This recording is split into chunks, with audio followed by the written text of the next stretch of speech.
सिनेमामध्ये सगळ्यात एक महत्वाचा मुद्दा जो दिसून येतो तो असा आहे की ओल्डर जनरेशन म्हणजे आई वडील यांची जी जनरेशन आहे ह्यांचं काय करावं. म्हणजे कसं आहे की आता या धावपळीच्या जगामध्ये जी यंग जनरेशन आणि कॉम्पिटेटिव्ह जगामध्ये जे सतत कामामध्ये आणि धावपळीत बिझी असतात, म्हणजे रात्री सुद्धा आपण उशिरा पोचतो, नवरा बायकोंना सुद्धा एकमेकांशी बोलायला वेळ नसतो, तर आई वडिलांना किती वेळ देऊ शकू. कारण उरलेला वेळ सुद्धा मुलांना द्यायचा असतो. म्हणजे हल्ली तेही कमी आहे की मुलांना वेळ देता येत नाही वडिलांना. त्यामुळे मुलांना वेळ देऊन त्याच्यानंतर आई वडिलांना किती वेळ देणार आणि त्यांच्याशी कसं बोलणार, किती त्यांच्याकडे लक्ष देणार, हा एक मेन मुद्दा आहे जो आत्ताच्या कॉम्प्लेक्स जगामध्ये तो उभारलेला जास्त आहे. कारण आधी ट्रॅव्हलिंग एवढं नव्हतं किंवा वेळ होता किंवा कॉम्पिटिटिव्ह हे एवढं नव्हतं. त्यामुळे आता हे सगळं सांभाळून आई वडिलांकडे बघणं किंवा आई वडिलांशी कम्युनिकेट करणं हा एक मोठा प्रॉब्लेम होऊन बसलेला किंवा वेळच नसतो.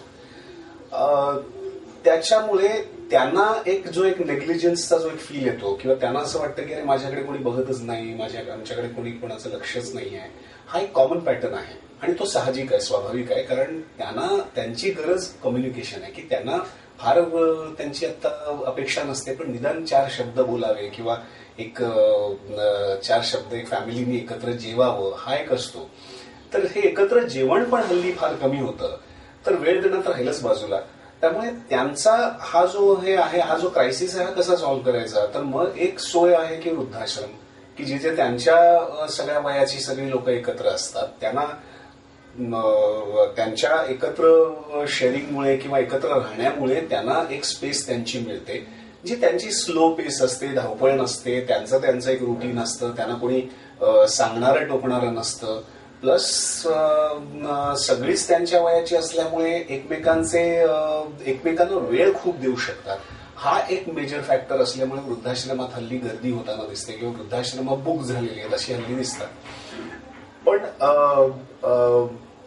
ह्युमन ह्याच्यावरती हा प्रश्न असा आहे की ह्युमन व्हॅल्यूजवरती खरोखर वृद्धाश्रम हवीत का किंवा वृद्धाश्रमामध्ये पाठवायला हवं का, हा एक प्रश्न येतो जो मला असं वाटतं एक तर तो एक्सप्लोर करायला हवे, त्याच्याबद्दल खरोखर काथ्याकोट करून त्याच्यावरती वादविवाद करून काय ह्याचे निष्कर्ष होतील हे करता येईल, किंवा प्रत्येकाने पर्सनल आपापला प्रश्न सोडवावा हा एक हे राहतो. मला असं वाटतं तोच महत्वाचा असावा. कारण शेवटी तुमच्या अंडरस्टँडिंगमुळे तुम्ही काय सॉल्व्ह करता किंवा तुमचे प्रश्न तुम्ही कसे सॉल्व्ह करता हे जास्त महत्वाचं आहे.